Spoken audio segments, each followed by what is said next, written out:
Hello and welcome back to Manchester is my heaven after that fantastic 3-1 win over Aston Villa. I'm smiling.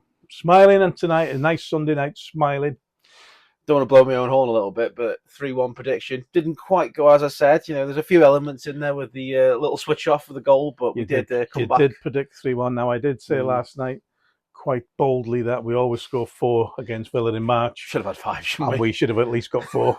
We had a good chance Yeah. to get 4 a couple of times there. But just pleased with the response, with the win after the Newcastle disappointment. Back on track with a win. The start surprised me. I thought we'd have been, from the first whistle, after 11 days off, chomping at the bit, I thought we'd have got off at a high intensity and gone at Villa straight away and got the crowd up. But it was a bit flat first 20 minutes. Villa had a lot of possession. And it looked a little bit the first 20, though we were slow. It looked like we'd played Thursday night against Lille away. But steadily, we started getting control of that midfield. I thought Casemiro was excellent. And second half of the first half, as it were, you could see that we were getting in more into the game. We were finding pockets, we were finding spaces. But as I said yesterday, I thought Villa were vulnerable and to be got at the back in the air. Aerially vulnerable, especially from set pieces. That's what we said yesterday, and that's why I thought Sesko would start. Yeah. Disappointed he didn't start, but hey, Michael's got it right, and we go with the win. We got the 3 points. He's got it absolutely spot on.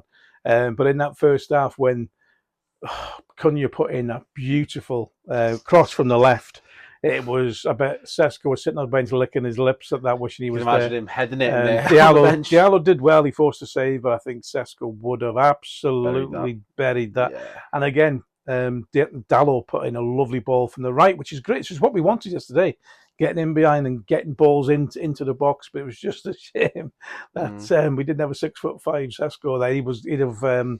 I think he'd have gambled where Bruno Mbeumo, not naturally, in centre forward position. He's a natural centre forward. They didn't gamble, either of them, and the ball flashed past, and it was a great ball from Diallo. But when Sesko come on, he made the difference again. But really pleased with a really vital 3 points, especially, with the way that the results have gone this weekend for the top 4 Champions League place. I think you better start renewing your passport, European nights coming back, are they? Chelsea dropping points, getting beat. Liverpool against last minute. Tottenham. Oh, thank you. That's really put a smile on my face as well, because obviously Spurs deserved it as well. So that they've dropped points. So we're now 5 points clear of the Scousers, 6 points clear of Chelsea. We've got them both to play. They've got to play each other.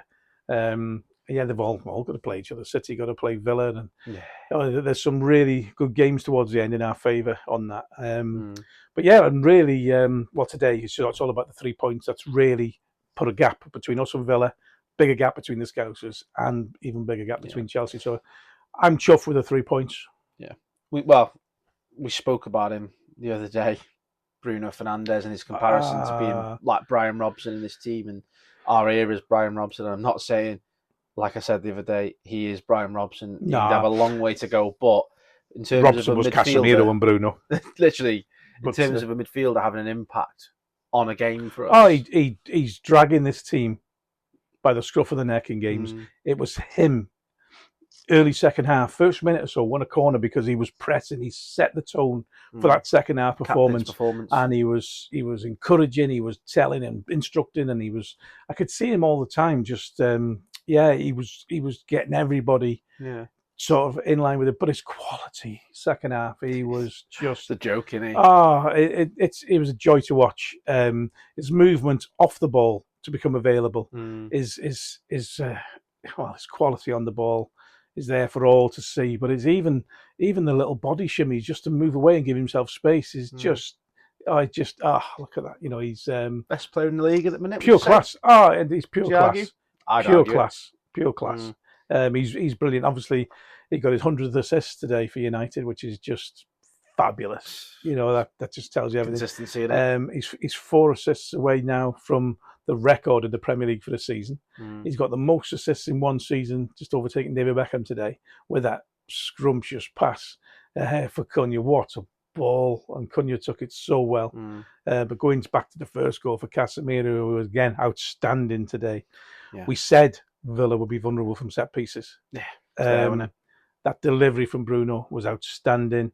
It was pinpoint. Casemiro probably pointed where he wanted, like he does, and he just ran and met the ball beautifully at the Stretford end, and his celebration. Yeah, you must have enjoyed the celebration. It was just class, one of pure love, because he's never felt a love like this. Yeah. Well, for a player who is a Galactico and will go down in Real Madrid's history, part of that incredible midfield three.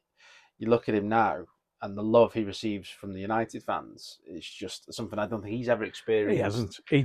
He probably can't believe the loyal love and support that not just him but that team got last season. Definitely.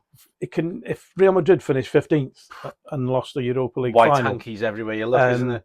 But whistles. Yeah, but as I say, the fans stood tall and stood behind him, and this season he's been spectacular, and he's enjoying his football. You can see, and it's his little message to the Stretford end today. How much he loves the badge, the club, the fans. Everything. It means everything to him, and to us as fans as well. And as I say, he got a rapturous reception when he was taken off in the last minute. Got a standing ovation, and the song "One More Year, One More Year." Casemiro rang round. Would you take him for 1 more year? Absolutely, I would.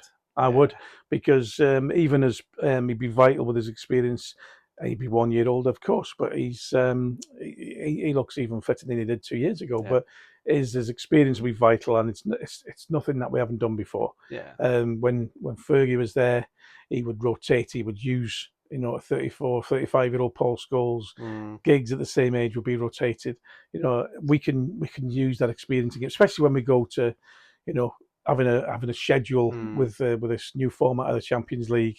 It's a lot of games, a lot of extra we games. Could rest him on the Saturday if it was needed for an away performance, away where he's vital. And I think where do we get that experience and them goals from? Yeah. Well, as I said, we talked about Casemiro last season, potentially. His European experience on those big nights, especially when we were playing some of the more difficult games, was vital. And I think it'll be very important if he does stay next year. Yeah. Second to that,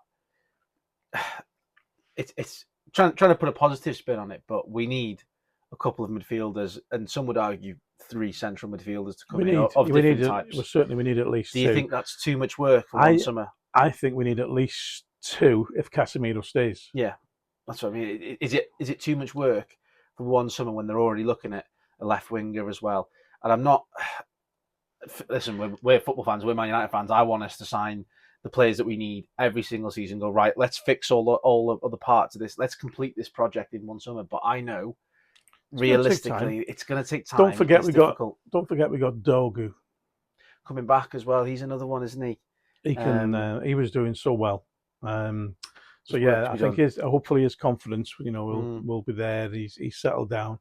So obviously it was a shame that he was injured after the Emirates game, where he was just superb. But we need to beef up the squad, as we said, with similarly Premier League proven players. Top players it's what's pushed us on this year. Yeah. You don't go from 15th to 3rd by accident. No. And to be honest, if we'd have a better December, we'd have been right in the mix now. Going back to today's game, do you think that's why Carrick plays Sesko on the bench a lot? Do you think that's because he wants something that will change the game to come off? He's definitely... there's not an awful lot on that bench that massively fills you with confidence. It says a lot about him that... certainly he's intelligent for a start. He's a young lad, but he's intelligent and he's hungry. And I said before, he's technically brilliant. And as I say, he's banging form. He's enjoying his football, and he wants to make that difference. So his attitude and character is what allows him to come and join a game and not feel too disappointed that he hasn't started. He's eager to get on and make that difference. Yeah, and that says a lot about him. I believe in him massively, and as I said, as disappointing it was, as we've said, we wanted him to start. It's important that he's coming on and contributing to every single game. He could have had 2 goals, really. I don't know what I've got this feeling that he's going to have one of his mighty games, one of his sort of like legendary games against Liverpool. Oh, that'd be amazing. I can see him really causing chaos against Liverpool. in April, and that would be just rapturous. It'd just be superb. But no, listen, I'm absolutely ecstatic with the 3 points, an important 3 points on an important weekend where results have really been in our favour. Gone for us, haven't they? They've gone for us. Yeah. Another tick in the box for Carrick. We said it was a big test for him. Big test, back but from that inevitable loss. Big test for him, the coaching staff, and the boys, and they've all come through with flying colours. The results, everything, and the performance second half was good. Obviously, not to rush into any sort of decision with it, but is that a step closer for Carrick getting the job full time, putting his name in the hat? It certainly doesn't do him any harm. You know, if he keeps going like this, he certainly, as I said before, he'd be in a strong position to throw his hat into the ring and give the board and Ineos and everyone else a decision to make in the summer. You know, you sort of got to balance up the run of, say, 15 Premier League games, the atmosphere in the squad, the performances and the results against the CV of, I know, somebody like Nagelsmann or Enrique or Unai Emery, if he throws that in the, you know, so it's going to be a big decision. But listen, while he's doing what he's doing, and he said, you know, he's not looking any further than this spell. He's doing fantastic. He knows what he wants. He's getting results. The performances, I think, need polishing, but is that because the squad needs more additions to build his identity?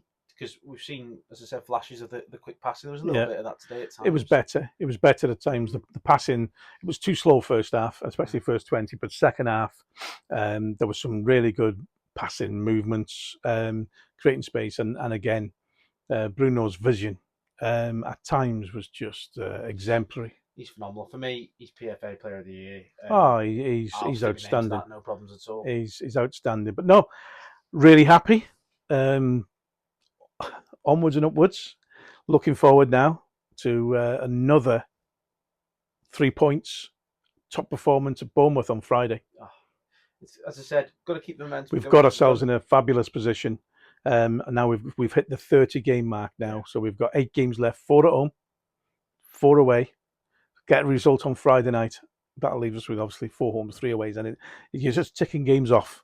And we've got some vital games to come away at Chelsea. And obviously we're vital one today. We're beating Villa. And we've got Liverpool at home in April. We can really cement our place. And well, the league table, since Carrick took over, we're top.